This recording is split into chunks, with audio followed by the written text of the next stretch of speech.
अस्सलाम वालेकुम। तो बिल्कुल शुरू की क्लासेस के अंदर मैंने जब आप लोगों से पूछा था कि अपने इन्वायरमेंट के अंदर 3D और 2D ऑब्जेक्ट्स देखो, तो जो 3D ऑब्जेक्ट्स आते हैं वो ये, ठीक है, ये हमारे पास 3D ऑब्जेक्ट है। ये माउस पैड 3D ऑब्जेक्ट है। हमारा कप, ठीक है, 3D ऑब्जेक्ट है। मतलब काफ़ी सारी चीज़ें हमारे पास 3D आती हैं, लेकिन मैंने आप सब लोग से बोला था कि आप लोग 2D ऑब्जेक्ट्स ढूंढो कि 2D क्या चीज़ें हैं। अब 2D की जो एग्जाम्पल है वो ये जो वाइट बोर्ड है, इससे बेहतर एग्जाम्पल कोई भी नहीं है हमारे रियल लाइफ के अंदर, क्योंकि इसके अंदर सिर्फ एक्स एक्सिस है, ठीक है, एक्स एक्सिस है। एक मिनट, मेरा अगर हाथ आगे पीछे हो रहा तो प्लीज़ इग्नोर करना। एक्स एक्सिस है और वाई एक्सिस है, इसमें जेड एक्सिस नहीं है, ठीक है। अब मैं एक चीज़ की बात करूँ, दूसरी अगर एग्जाम्पल आती है तो ये जो स्क्रीन है, स्क्रीन के ऊपर चीज़ दिख रही है, ये 2D है। अब ये क्या है, ठीक है, पेन है, 3D ऑब्जेक्ट है, लेकिन इससे हम लोग कुछ चीज़ लिखते हैं, जो लिखेंगे किसी चीज़ के ऊपर तो वो 2D होगा। ऐसी बात है, मैं अगर यहाँ पे इसके ऊपर कुछ लिखूँ, ठीक है, फॉर एग्ज़ाम्पल मैं अगर यहाँ पे कुछ भी लिखूँ, ये सही है, ये जो लिखा है मैंने ये 2D है, ये 3D नहीं है। अब मैं दोबारा से एक चीज़ ट्राई करता हूँ, ठीक है, मैं यहाँ पे लिखने की कोशिश कर रहा हूँ। मतलब भाई ये मत समझना मुझे नींद आ रही है, लेकिन मैं सिर्फ समझाने के लिए कि इस पेन के थ्रू मैं कोई भी 2D एलिमेंट हवा में ड्रॉ नहीं कर सकता, ठीक है। हवा में कुछ चीज़ नहीं होती। गेम के अंदर भी इसी तरीके से काम होता है कि गेम के अंदर जब भी हमें 2D ऑब्जेक्ट्स चाहिए होते हैं, स्पेशली UI एलिमेंट्स, तो हमें एक अदद कैनवस चाहिए होता है, ठीक है। जब भी हम लोग कुछ चीज़ ड्रॉ करते हैं, रियल लाइफ के अंदर भी कोई आप पेंटिंग ड्रॉ कर रहे हो तो आपको एक कैनवस चाहिए होगा, जो कि एक तरह का बोर्ड होगा इस तरह का, ठीक है, क्लोज इनफ। कलर ऐसे ही होगा लेकिन मतलब क्वालिटी ये नहीं होगी। हमें एक अदद कैनवस चाहिए होता है, ठीक है, क्योंकि उस कैनवस के ऊपर ही आपका कोई भी 2D ऑब्जेक्ट ड्रॉ होगा। यूनिटी के अंदर हमें कैनवस रिक्वायर्ड होता है ताकि हमारे जो UI एलिमेंट्स हैं, जितने भी UI एलिमेंट्स हैं वो सब 2D एलिमेंट्स हैं ना, वो एक्चुअल में कैनवस के अंदर ही रेंडर होते हैं। रेंडर का मतलब है दिखते हैं। तो अगर आपके गेम के अंदर कैनवस नहीं है, ठीक है, अगर कैनवस नहीं है तो आपको अपनी UI एलिमेंट्स नहीं दिखेंगे। रियल लाइफ एग्जाम्पल हो गई। अब हम लोग चलते हैं यूनिटी के ऊपर। कैनवस को बनाने का एक तरीका ये है कि आप या तो यहाँ पे जाओ UI एलिमेंट्स के अंदर, ठीक है, तो आप क्या करोगे, आप राइट क्लिक करोगे हायरार्की के अंदर, और उसके बाद UI का एक छोटा सा टैब होगा, और उसके बाद यहाँ पर आके कैनवस के ऊपर क्लिक करोगे, ठीक है। एक तरीका ये है, क्या बना है, इससे क्या बना ये मैं बताऊँगा, लेकिन बनाने का तरीका ये है। इसको मैं डिलीट करता हूँ, आपको दूसरा वे दिखाता हूँ। कैनवस बनाने का दूसरा वे ये है कि आप राइट क्लिक करो और UI एलिमेंट पे क्लिक करके कोई भी दूसरा जो UI का एलिमेंट है आप वो बनाओ, ठीक है। तो होता ये है कि जब भी हम लोग कैनवस बनाने की कोशिश कर रहे होते हैं तो या तो हम लोग यहाँ पे डायरेक्टली जाके कैनवस क्रिएट करें, या फिर हम लोग कोई और 2D एलिमेंट या UI एलिमेंट उसको बनाएं। यूनिटी ये चीज़ चेक करता है कि जब भी हम लोग UI एलिमेंट कोई बनाते हैं तो वो हायरार्की में ये देखता है क्या कोई कैनवस पड़ा हुआ है या नहीं।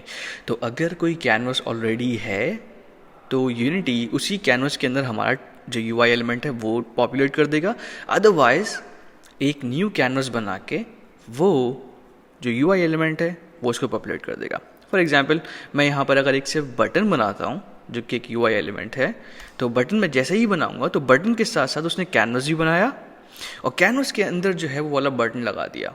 ये इस बात का प्रूफ है कि जो हमारे UI एलिमेंट्स हैं वो कैनवस के ऊपर डिपेंडेंट हैं। Just like the real life example कि आप जैसे बगैर कैनवस से कुछ चीज़ ड्रॉ नहीं कर सकते, इसी तरीके से यूनिटी के अंदर बगैर कैनवस के आप कोई UI एलिमेंट नहीं दिखा सकते, ठीक है। तो अब हम लोग बात करते हैं कैनवस कंपोनेंट की। तो मैं UI के ऊपर जाके कैनवस के ऊपर क्लिक करता हूँ, ठीक है, तो ये यहाँ पे एक कैनवस बना देगा। जैसे ही ये कैनवस बना दे तो आप यहाँ पे देखोगे अपने सीन व्यू के अंदर मैं यहाँ पे राइट क्लिक कर रहा हूँ और उसके बाद सीन के ऊपर पैन कर सकता हूँ। अगर आपको पैन करना है तो आप यहाँ पे टूल्स जो हैं इनको भी यूज़ कर सकते हो। अगर आपको व्यू घुमाना है या व्यू लेफ्ट राइट लेके जाना है क्योंकि 2D गेम है, तो आप यहाँ पे पैन का जो टूल है, ठीक है, इसके ऊपर क्लिक करो और आप यहाँ पे कर सकते हो। अगर आपने कोई और टूल सेलेक्ट करा हुआ है तो आप राइट क्लिक करके, ठीक है, ये वाले पैन कर सकते हो। अब हम लोग अगर कैनवस के ऊपर क्लिक करें तो इंस्पेक्टर के ऊपर हमारे पास और बहुत सारे कंपोनेंट्स आ रहे हैं। पहला जो कंपोनेंट है वो है रेक्ट ट्रांसफॉर्म। ट्रांसफॉर्म का आपको पता है, रेक्ट ट्रांसफॉर्म जो है वो एक्चुअल में ट्रांसफॉर्म ही है यूआई एलिमेंट्स का, ठीक है। तो इसके अंदर हमारे पास पोजीशन, स्केल, ये वाली चीज़ें आती हैं। लेकिन कैनवस कंपोनेंट के लिए क्या, जब हम लोग कैनवस बनाते हैं तो जो कैनवस का जो ट्रांसफॉर्म है वो एक्चुअल में कंट्रोलेबल होता है डिपेंडिंग ऑन कि वो कैनवस किस टाइप का है। अभी हम लोग पढ़ते हैं, जब हम लोग पहले ये वाली प्रॉपर्टी पढ़ रहे होंगे तो ये वाली बात आपको ज़्यादा समझ में आएगी। कैनवस से काम क्या होता है?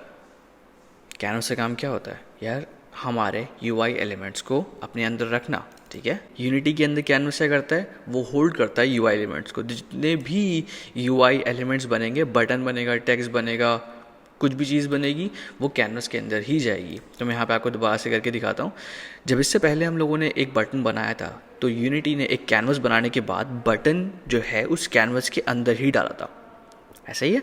लेकिन यहाँ पे अब अगर मैं कोई बटन बनाऊं तो आप देखोगे कि मैंने सिर्फ बटन बनाया था और उसने उसी कैनवस के अंदर ही डाला है, ठीक है। तो अब अगर मैं इस बटन को बाहर निकाल दूं तो आप देखोगे बटन गायब हो गया, ठीक है, क्योंकि बटन को कैनवस चाहिए। पॉइंट ये नहीं है, बटन इस वीडियो में बटन दिखाने का मकसद नहीं है। मकसद क्या है, ये वाले कंपोनेंट समझाना, ठीक है, कि ये जो इंडिविजुअल कंपोनेंट्स हैं इनका क्या मतलब है। रेक्ट ट्रांसफॉर्म बिल्कुल उसी तरीके से काम करता है जिस तरीके से हमारे पास 3D ऑब्जेक्ट्स के अंदर ट्रांसफॉर्म काम करता है, कि वहाँ पे आपके पास रोटेशन होती है, एंकर्स क्या है, पिवट्स क्या है, हम लोग पढ़ेंगे, बाद में पढ़ेंगे, अभी नहीं।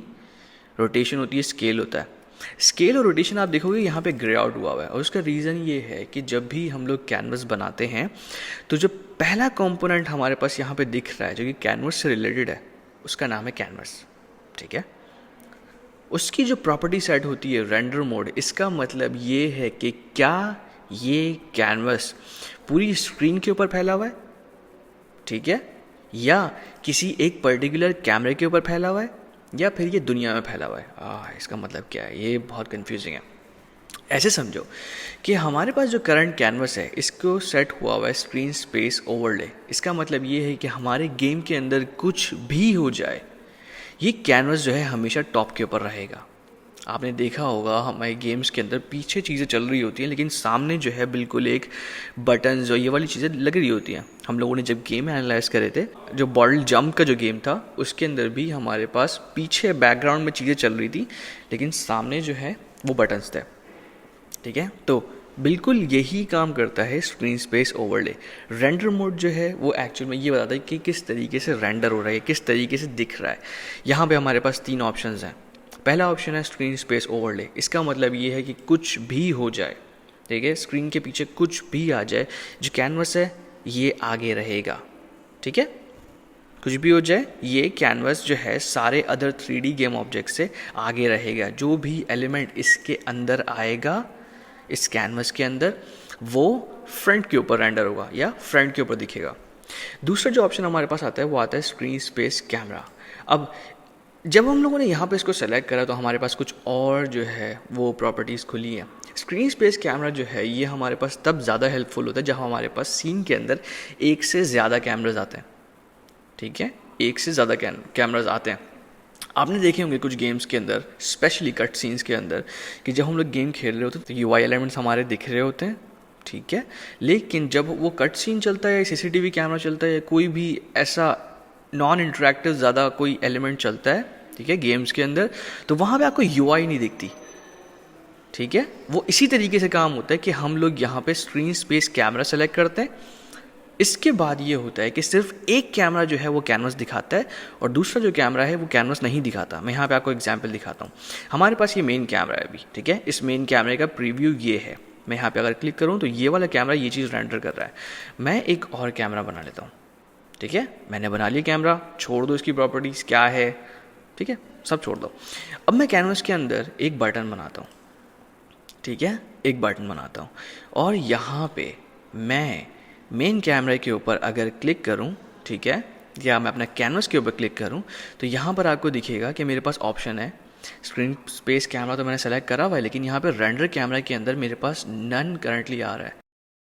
तो अब आप यहाँ पे देख सकते हो कि यहाँ पे जी एक वार्निंग हम लोगों को दिख रही है जो कि कह रही है कि screen space canvas with no specified camera acts like an overlay canvas. इसका मतलब ये अगर हम लोग यहाँ पे कैमरा सेट नहीं करते तो इसमें और इसमें कोई फ़र्क नहीं रह जाएगा, ठीक है। तो अगर हम लोग स्क्रीन स्पेस कैमरा सेलेक्ट कर रहे हैं इन दैट केस कि हमारा जो गेम है उसके अंदर कट सीन्स होंगे और हमें कोई पर्टिकुलर कैमरा चाहिए जिसके ऊपर हमें यूआई नहीं दिखानी, तो हम यहाँ पे एक कैमरा जो कि मेन वो असाइन कर देंगे, ठीक है, ताकि दूसरा जो कैमरा है उसके ऊपर यूआई ना दिखे। अब मैं यहाँ पे एक काम करता हूँ, मैं यहाँ पे जो कैनवस है, ठीक है, इसके ऊपर मैं ये मेन कैमरा असाइन कर देता हूँ, ठीक है। मैं जैसे ही मेन कैमरा असाइन करता हूँ तो मेरे पास यहाँ पे देखो आप वो गायब हो गया है। अब मुझे एक और काम ये करना पड़ेगा कि मेन कैमरा और ये जो कैमरा है, ठीक है, इसकी मुझे पोजीशन सेम करनी पड़ेगी, ठीक है। और मैं एक चीज़ मतलब I am just making sure कि ये वाला जो कैमरा है और ये वाला कैमरा एक ही पोजीशन के ऊपर है और दोनों सेम है, ठीक है। आप यहाँ पे देखोगे कैमरा कंपोनेंट सेम नहीं है। रीज़न ये था, मेन कैमरा हमारा तब बना था जब हमने प्रोजेक्ट स्टार्ट किया था, नया seen as a 2D project, और ये जो दूसरा कैमरा है ये हमने खुद से बनाया था ऐसे, ठीक है। तो हमें ये दोनों जो कंपोनेंट्स हैं इनको सेम करना है। अब एक तरीका तो ये है कि मैं एक एक प्रॉपर्टी जो है वो सेलेक्ट करूं और उसको सेट करूं। दूसरा एक तरीका ये है शॉर्ट वे, वो ये है कि आपको जो कंपोनेंट चाहिए, मतलब जिसकी प्रॉपर्टी सेम करनी है, आप उसे कॉपी करो, ठीक है। तो लाइक मैं ये वाला कंपोनेंट कॉपी कर रहा हूँ, देन मैं दूसरे के ऑब्जेक्ट के ऊपर आऊँगा, सेम कंपोनेंट के ऊपर रख के मैं राइट क्लिक करूँगा तो मेरे पास एक ऑप्शन आ जाएगा पेस्ट कंपोनेंट वैल्यूज़। मैं जैसे ही इसको क्लिक करता हूँ तो आप देखोगे दोनों सेम हो गए, ठीक है, दोनों सेम हो गए। अब अगर मैं इसको चेक करूं कि हमारा जो मेन कैमरा है, ठीक है, उसके प्रीव्यू के अंदर हमारे पास बटन आ रहा है। I am not really sure आपको दिख रहा है या नहीं, बट ओके बटन आ रहा है, हाँ ये हमारे पास बटन आ रहा है। जबकि ये वाला जो हमारा दूसरा कैमरा था, ठीक है, दूसरा जो हमारे पास कैमरा था उसके ऊपर हमारे पास प्रीव्यू में नहीं आ रहा बटन, ठीक है। यहाँ पे छोटा सा प्रीव्यू, इसका बटन नहीं आ रहा। तो मैं यहाँ से दूसरा कैमरा डिलीट कर देता हूँ, एक ही कैमरा रहेगा, कोई कन्फ्यूजन नहीं होगी। बट पॉइंट क्या था कि हमारे पास स्क्रीन स्पेस कैमरा का जो ऑप्शन है ये कब यूज़ होता है। थर्ड जो हमारे पास आता है वो आता है वर्ल्ड स्पेस। वर्ल्ड स्पेस का जो कैमरा है वो एक्चुअल में हमारे पास तब यूज़ होता है जब हमारे पास इन गेम, ठीक है, 3D गेम्स के अंदर हमें 2D ऑब्जेक्ट्स दिखाने हैं। इसका मतलब ये है, बाज़ औक़ात आपने देखी होगी कुछ गेम्स के अंदर होता है कि प्लेयर चल रहा होता है या कैरेक्टर चल रहा होता है, उसके सर के ऊपर जो है छोटी सी एक हेल्थ बार आ रही होती है, वो 2D होती है, ठीक है। तो जब भी हम लोग वर्ल्ड स्पेस की बात करते हैं तो 3D गेम्स के अंदर हमारे पास वर्ल्ड स्पेस कैमरा यूज़ होता है कि स्पेशली कैरेक्टर के ऊपर की जो HUDs होती हैं, जहाँ पे हेल्थ बार होती हैं, वहाँ पर हम लोग वर्ल्ड स्पेस यूज़ करते हैं। तो इसका मतलब है कि हमारे पास अब जो कैनवस है वो स्क्रीन के ऊपर नहीं ओवरले करेगा, ठीक है, स्क्रीन के ऊपर चिपका हुआ नहीं होगा, वो 3D वर्ल्ड के अंदर दिख रहा होगा, जस्ट लाइक आ हेल्थ बार, ठीक है। अब जो नेक्स्ट हमारे पास कंपोनेंट आता है, मैं एक काम करता हूँ वर्ल्ड स्पेस से आके दोबारा से स्क्रीन स्पेस ओवरले के ऊपर कर देता हूँ। जो नेक्स्ट कंपोनेंट हमारे पास आता है वो आता है कैनवस स्केलर का। कैनवस स्केलर का जो कंपोनेंट है वो हमारे पास यूज़ होता है हमारे कैनवस को स्केल करने के लिए। अब बोलोगे यार ये क्या है, ये तो आप तुक्का मार रहे हो। भाई तुक्का नहीं है, देखो आपने कैनवस तो बना दिया, आपका गेम जो है मल्टीपल डिवाइसेस के ऊपर चलेगा, जाहिर सी बात है आप यही कोशिश करोगे कि वो एक छोटी स्क्रीन साइज़ के ऊपर भी चल रहा है और बड़ी स्क्रीन का अगर कोई फ़ोन है तो उसके ऊपर भी चलेगा। तो ये जो हमारे पास कैनवस स्केलर कंपोनेंट है ये हमें एक सपोर्ट प्रोवाइड करता है कि हम अपने कैनवस को रीसाइज कर सकें बेस्ड ऑन द डिवाइस, ठीक है, based on the device resolution. अब हमारे पास मल्टीपल ऑप्शंस हैं, कांस्टेंट पिक्सल साइज़ है, छोड़ दो उसको, ठीक है। सबसे मेन इंपॉर्टेंट जो चीज़ हमारे पास आती है ना वो आती है स्केल विद स्क्रीन साइज। तो UI स्केल मोड जो है वो ये बताता है कि आपका जो UI है या हमारा जो कैनवस है वो किस तरह से स्केल होगा। सबसे ज़्यादा हमारे पास जो काम का है ना वो है स्केल विद स्क्रीन साइज। इसका मतलब ये है कि हम ये चाह रहे हैं कि हमारा कैनवस अगर किसी छोटी स्क्रीन के ऊपर आए तो वो छोटा हो जाए या बड़ी स्क्रीन के ऊपर आए तो बड़ा हो जाए, ठीक है, मतलब श्रिंक और फैलता रहे। रेफरेंस रेजोल्यूशन के अंदर ना हम लोग एक बेस रेजोल्यूशन सेट करते हैं जिसके हिसाब से जो है ना कैनवस ग्रो करेगा। यहाँ पर हम लोग जो है ज़्यादातर यूज़ करते हैं 1920 by 1080, ठीक है। तो इसका मतलब है अगर आपका जो गेम है वो पोर्ट्रेट मोड है, मतलब लंबाई ऐसा है, ठीक है, लंबा तरह का उसका व्यू है, ये पोर्ट्रेट होता है। अगर लैंडस्केप है तो वो मैं यहाँ पे दिखाऊँ आपको, लैंडस्केप ओके, लैंडस्केप इस तरह का होता है और पोर्ट्रेट जो है वो इस तरह का होता है। तो अगर आपका गेम पोर्ट्रेट है तो आपको यहाँ पे रेफरेंस रेजोल्यूशन में वही वाली रेजोल्यूशन सेट करनी पड़ेगी जिसके हिसाब से आप अपने कैनवस को छोटा या बड़ा करना चाहते हो, ठीक है। तो अब इसका मतलब है मुझे यहाँ पे जो है रेफरेंस रेजोल्यूशन सेट करनी पड़ेगी। मेरा अगर गेम पोर्ट्रेट मोड के ऊपर आ रहा है तो 1080, ठीक है, बाय 1920। अब इसका मतलब ये है कि यहाँ पे मैंने रेफरेंस रेजोल्यूशन सेट कर दी और यहाँ पे मेरे पास एक व्यू आ गया। अब इसका मतलब है 1080p की डिवाइस के ऊपर मेरा जो कैनवस है वो इस तरह का दिखेगा, ठीक है। मैं अगर यहाँ पे वैल्यू चेंज कर दूँ, जो कि बहुत सारे लोग करते हैं, आप देखोगे कि साइज़ एग्जैक्ट नहीं आ रहा, 720 बाय 480, ठीक है। मैं अगर ऐसी कोई दूसरी रेजोल्यूशन करूँ तो आप देखोगे कि यहाँ पे साइज़ सही नहीं आ रहा, ठीक है। तो हम लोग रेफरेंस रेजोल्यूशन इसीलिए सेट करते हैं ताकि हमारा अगर कैनवस बड़ा या छोटा हो रहा है based on the screen size, उसका जो एक बेस रेजोल्यूशन है वो ये हो 1920 बाय 1080, 1080, ठीक है। अब मैच विड्थ और हाइट का मतलब ये है कि जब ये अपने आप को स्केल कर रहा हो तो क्या इसका फोकस विड्थ की तरफ हो ज़्यादा या हाइट की तरफ हो। यहाँ पे हम लोग 0.5 सेलेक्ट करते हैं। इसका मतलब है कि भाई अगर आप स्ट्रेच हो रहे हो या आप श्रिंक कर रहे हो तो आपको दोनों का जो है वो 0.5 का रेशियो बरकरार रखना है या आपको रखना है भाई ना ज़्यादा। अगर मैं यहाँ पे हाइट कर दूँ इसका मतलब है ये हाइट तो मैच कर लेगा लेकिन विड्थ को चौड़ा कर सकता है।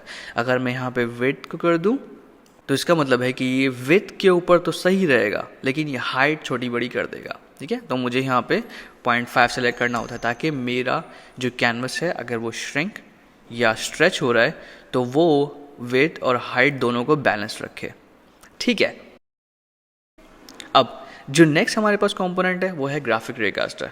इसका काम ये होता है कि हमारे पास जो एलिमेंट्स हैं, ठीक है, जो 2D एलिमेंट्स हैं, जो UI एलिमेंट्स हैं, उनके ऊपर क्लिक्स को डिटेक्ट करना, ठीक है, कैनवस के अंदर रहते हुए। और अगर कोई दूसरा UI एलिमेंट एक एलिमेंट के ऊपर आ रहा है, ठीक है, अगर मैं दोनों की सेम पोजीशन रख दूं यहाँ पे तो आपको दिखेगा कि ये जो बटन है इसने दूसरे वाले बटन को ओवरलैप कर दिया है। मैं किस तरीके से कर रहा हूँ ये वाली सारी चीज़ें सब हम लोग पढ़ेंगे। अभी फ़िलहाल हमारा जो फोकस है वो कैनवस के ऊपर रहते हुए कंपोनेंट्स के ऊपर है, ठीक है। तो अगर मैं यहाँ पे बटन को एक दूसरे बटन के ऊपर लगा दूँ तो ये वाला जो बटन है आगे वाला ये पीछे वाले क्लिक को ब्लॉक करेगा, ठीक है। बस इतना, इस तरीके से समझो कि जो ग्राफिक रेकास्टर है वो जो 2D या UI के ऊपर जाने वाले क्लिक्स हैं या रेज हैं वो उनके लिए रिस्पॉन्सिबल होता है। तो ये हमारे पास कैनवस, ठीक है, कैनवस हम लोगों ने बना लिया। ये हमारे पास वो कंपोनेंट्स हैं जो कि कैनवस के साथ आते हैं, ठीक है। जब भी हम लोग कैनवस बनाते हैं सबसे ज़्यादा जो हम लोग यूज़ करते हैं वो यूज़ करते हैं स्क्रीन स्पेस ओवरले, ताकि हमारा जो कैनवस है वो हमेशा सामने के ऊपर रहे। अगर हमारा गेम ऐसा है कि हमें कोई कैमरा रखना है जो कि UI ना दिखाए तो हम लोग यहाँ पे स्क्रीन स्पेस कैमरा यूज़ करेंगे। और दूसरा जो सबसे ज़्यादा हम लोग यूज़ करते हैं वो यूज़ करते हैं स्केल विद स्क्रीन साइज़, ठीक है। स्केल विद स्क्रीन साइज़ हम लोगों के पास यहाँ पे रेफरेंस रेजोल्यूशन मांगता है कि अगर आपका कैनवस स्ट्रेच या श्रिंक हो रहा है तो वो किस एस्पेक्ट रेशियो के ऊपर रहते हुए छोटा या बड़ा हो। तो हम यहाँ पे रेजोल्यूशन डिफाइन करते हैं, ठीक है, रेजोल्यूशन डिफाइन करते हैं, मैच विद और हाइट करते हैं और यहाँ पे 0.5 सेलेक्ट कर देते हैं, ठीक है। अब जब हम लोगों ने कैनवस बनाया था तो आप लोग एक चीज़ नोट करोगे, मैं अगर इसको डिलीट करके दोबारा से कैनवस बनाऊँ, ठीक है, आप एक चीज़ नोट करना, मैं यहाँ पे UI के ऊपर गया, कैनवस तो बना है, इसके साथ एक और गेम ऑब्जेक्ट बना है जिसका नाम है इवेंट सिस्टम, ठीक है। इवेंट सिस्टम जो है वो बेसिकली जो भी हमारे क्लिक्स होते हैं या हमारे इनपुट्स होते हैं गेम के अंदर, आप लोगों ने गेम्स खेले होंगे ना, WSAD से खेलते हैं, एरो कीज़ होती हैं उससे खेलते हैं, इन्हीं से खेलते हो ना। जितने भी इनपुट्स हमारे पास डिटेक्ट होते हैं वो डिटेक्ट होते हैं इस इवेंट सिस्टम से। तो अगर मैं यहाँ से इस गेम ऑब्जेक्ट को डिलीट कर दूँ, वैसे इसके अंदर कोई चेंज की ज़रूरत नहीं होती, ठीक है, यहाँ पे कोई चेंज की ज़रूरत नहीं है। इवेंट सिस्टम सिर्फ ये करता है कि जितने भी इवेंट्स डिटेक्ट होते हैं, जितने भी क्लिक्स डिटेक्ट होते हैं, ड्रैग डिटेक्ट होता है, आप पिंच करते हो मोबाइल के ऊपर या आप टैप करते हो, वो सारे जो यूनिटी आपको बताता है ना कि यार अभी टैप हो गया, अभी क्लिक हो गया, अभी कोई ड्रैग कर रहा है या आप पिंच कर रहे हो, वो सारा रिस्पॉन्सिबिलिटी जो है वो इस इवेंट सिस्टम की होती है। ठीक है, अगर मैं इसको डिलीट कर दूँ इस इवेंट सिस्टम को, तो कैनवस के ऊपर कोई क्लिक काम नहीं करेगा। ठीक है, बस ये वाली बात समझो। ठीक है, तो ये रहा हमारा कैनवस, और हम लोगों को लाजमी चाहिए होता है अगर हम लोग जब भी 2D के ऊपर काम कर रहे होते हैं, मतलब UI एलिमेंट्स के ऊपर काम कर रहे होते हैं, विदाउट कैनवस आपका गेम कुछ भी 2D एलिमेंट को रेंडर नहीं करेगा, आपका कोई बटन नहीं दिखाएगा। ठीक है, बाकी ये कि कोई क्वेश्चन है तो फेसबुक ग्रुप के ऊपर लाजमी पोस्ट करो। कन्फ्यूजन आई एम 100% श्योर आपको होगी, फेसबुक ग्रुप इसीलिए बना हुआ है। ठीक है, तो ग्रुप के ऊपर पोस्ट करो, मैं देख लूँगा, बाकी इंशाल्लाह कल मिलते हैं। अल्लाह हाफ़िज़।